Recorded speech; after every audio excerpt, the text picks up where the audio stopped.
তো সেই বান্দা কেমন করে রমজান চলে গেলে বেনামাজি থাকতে পারে? রমাদান চলে গেলে কি আল্লাহ তাকে আর দেখে না? সেই বান্দা কিভাবে সুদ খায়, তখন কি আল্লাহ তাকে দেখে না? সেই বান্দা, একই বান্দা কিভাবে সেনা করতে পারে? মেয়েকে নিয়ে কেমন করে বাইকে ঘুরতে পারে?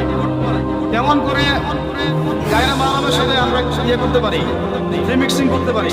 কেমন করে সে সমকামিতার দিকে ধাবিত হতে পারে? কেমন করে সে জুয়া খেলতে পারে? কেমন করে সে মাদক খাইতে পারে? কেমন করে সে আল্লাহ ওই আইন বাস্তবায়ন করতে পারে?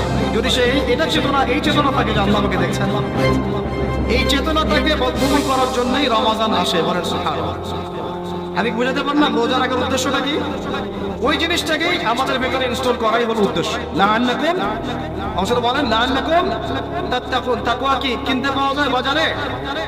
এই যে আল্লাহ পাক আমাকে দেখছেন, আমি খাবো না, আল্লাহ আমাকে দেখছেন, আমি পান করতে পারবো না, আমার রেস্ট্রিকশন আছে।